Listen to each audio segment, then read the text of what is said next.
아기 예수님의 엄마가 된 마리아. 갈릴리 나사렛이라는 조그마한 마을에 마리아라는 아주 아름다운 처녀가 살고 있었습니다. 마리아의 얼굴은 하얀 새털처럼 깨끗하였고 마음씨는 호수같이 맑았습니다. 나사렛에 사는 청년들은 물론 멀리 이웃 마을에 사는 청년들까지도 마리아와 결혼하여서 아내로 맞아들이고 싶어 하였습니다. 그러나 마리아는 이미 마음속에 정해둔 신랑감이 있었습니다. 같은 마을에 사는 다윗의 후손인 요셉이었습니다. 요셉은 목수일을 하고 있었는데 아주 씩씩하고 건강하였습니다. 요셉도 마리아와 같은 어여쁜 처녀를 아내로 삼고 싶어 했습니다.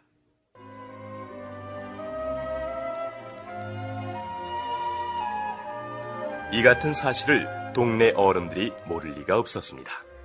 우리 마리아와 요셉을 저렇게 그냥 놔두지 말고 짝을 맺어줍시다. 그렇게 해야지. 아주 잘 어울리는 한 쌍이야. 이렇게 해서 마리아는 요셉과 결혼을 약속하게 되었습니다. 마을 사람들이 모두 모인 가운데 약혼잔치가 흥겹게 벌어졌습니다.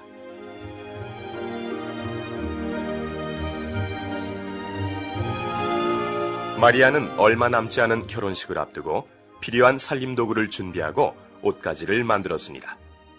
그날도 음식을 만들 때 쓸 앞치마를 만드느라 열심히 바느질을 하고 있었습니다. 갑자기 방안이 환해지면서 하나님의 천사인 가브리엘이 나타났습니다.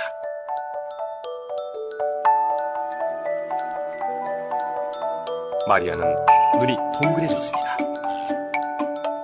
은혜를 받은 마리아야, 기뻐하여라. 주님께서 너와 함께 계신다. 당황해하는 마리아를 보고 가브리엘 천사가 다시 말했습니다. 마리아야, 무서워하지 마라. 너는 하나님의 은혜를 받았다. 네, 천사님. 하나님의 은혜에 감사드립니다. 마리아야, 하나님께서는 너를 축복하셔서 아기를 갖게 하셨다. 아들을 낳게 될 터이니 이름을 예수라고 하여라. 그는 영원한 나라의 왕이 되어 다스릴 것이다. 가브리엘님, 저는 아직 결혼도 안 한 처녀인데 어떻게 아기를 가질 수가 있나요? 성령님이 너에게 내려오시고 하나님의 능력이 너를 덮어주실 것이다. 태어나실 거룩한 분은 하나님의 아들이다. 내 친척 엘리사벳도 할머니이지만 하나님의 은혜로 임신한 지 6달이나 되었다. 하나님에게는 안 되는 일이 아무것도 없다. 저는 주님의 종입니다. 아기 예수님의 엄마가 되게 하셔서 주의 뜻을 이루십시오.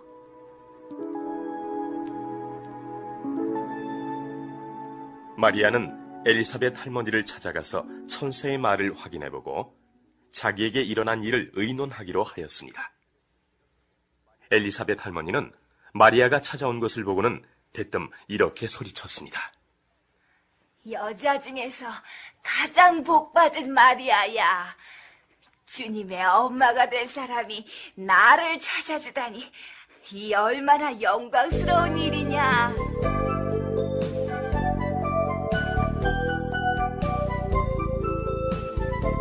마리아는 엘리사벳 할머니가 이 놀라운 비밀을 알고 있는 것을 보고는 기쁨에 넘쳐서 하나님을 찬양하였습니다. 내 영혼이 주님을 찬양합니다. 내가 주님을 기쁨으로 노래하는 것은 나에게 그 크신 일을 허락하셨기 때문입니다. 이제 모든 사람들이 두고두고 나를 행복하다고 부러워할 것입니다. 주님의 이름이 거룩합니다.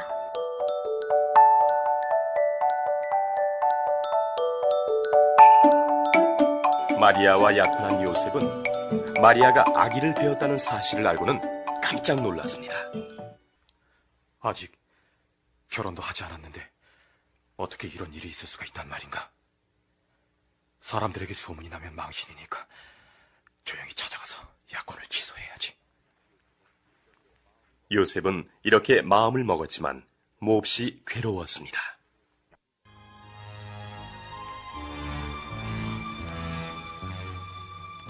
고민하다가 잠이 든 요셉에게 천사가 찾아왔습니다. 요셉아, 하나님께서는 마리아를 택하셔서 하나님의 아들을 갖게 하셨다.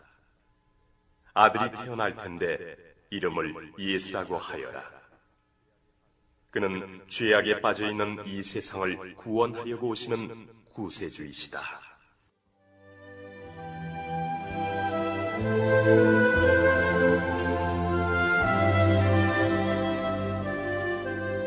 마리아가 아침 준비를 하고 있는데 요셉이 찾아왔습니다.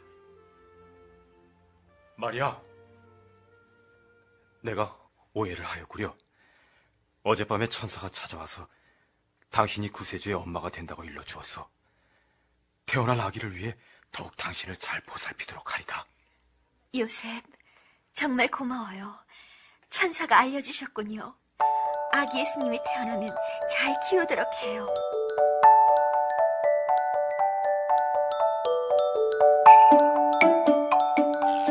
드디어 마리아와 요셉은 모든 사람들이 축하하는 가운데 결혼식을 올렸습니다.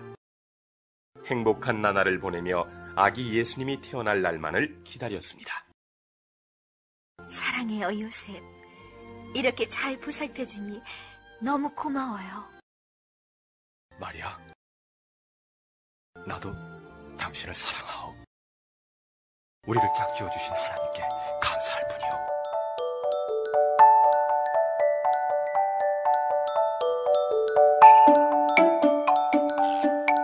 어느 날 목수일을 마치고 돌아온 요셉이 조심스런 얼굴로 이야기했습니다. 우리를 통치하는 로마의 아우구스투스 황제가 인구조사를 하라고 명령을 내렸다고 하는군. 우리는 다윗의 가문이니까 다윗의 마을인 베들레헴에 가야 하는데 당신의 몸이 무거워 걱정이구려. 너무 염려하지 마세요. 천천히 조심해서 가면 될 거예요. 하느님께서 우리를 지켜주실 테니까요.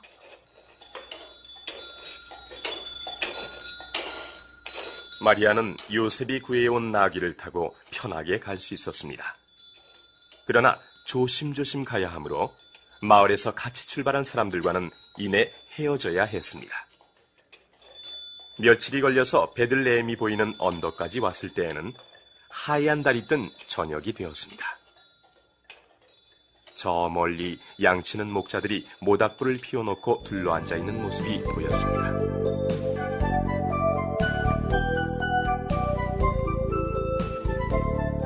마리아와 요셉이 다른 사람들보다 늦게 도착해서인지 식당이고 여관이고 비어있는 방이 하나도 없었습니다. 혹시 조그마한 방 하나 없나요? 아이고, 10,000원입니다. 다른 집에 가보세요. 쉴 만한 방이 없나요? 없습니다. 방이...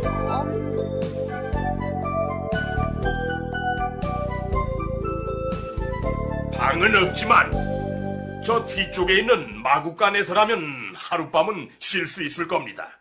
괜찮습니다. 그곳이라도 좋습니다. 마리아의 지친 모습을 본 요셉은 몹시 다급해서 대답했습니다. 요셉은 마구간 안에 있는 말과 염소 그리고 양들을 한 곳으로 보내고 마른 집단을 바닥에 펼친 다음에 마리아를 쉬게 했습니다.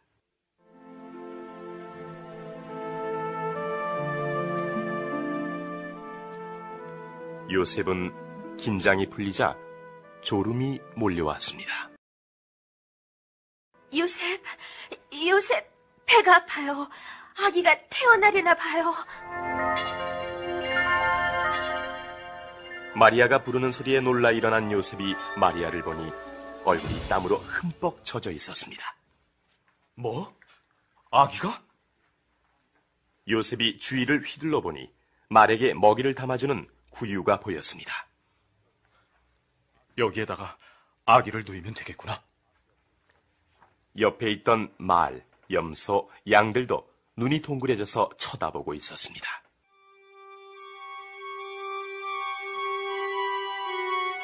마리아와 요셉은 순조롭게 아기를 낳게 해주신 하나님께 감사의 기도를 드렸습니다. 부유에 누운 아기 예수님이 너무 예쁘고 사랑스러웠습니다. 그때 마구간의 문이 살며시 열리더니 양치는 목자들이 들어왔습니다. 목동들은 마구간 안을 살펴본 후 아기 예수님 앞으로 다가가서 무릎을 꿇고 경배를 하였습니다. 천사가 일러준 대로 구주로 나신 아기로구나. 목자 중에 한 명이 마리아에게 말했습니다. 우리가 들판에서 쉬고 있는데 천사가 호련히 나타나서 무서워 말라, 기쁜 소식을 알려주겠다. 오늘 밤 베들레헴에 구세주가 나셨다. 찾아가서 경배하여라 하고 알려주었습니다. 그리고 하늘에는 하나님께 영광, 땅에는 평화라는 찬송 소리가 들렸습니다. 그래서 우리는 이곳으로 달려온 것입니다.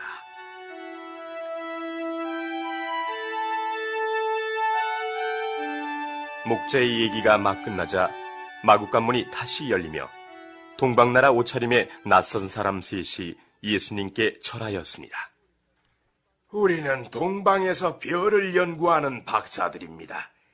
우리는 오래전부터 베들레헴 땅에 구세주가 나실 것을 알고 있었는데 오늘 밤 유난히 크고 밝은 별이 그 사실을 알려주어 별을 따라왔답니다. 우리가 준비한 황금과 유향과 몰약을 아기 구주께 선물로 바칩니다.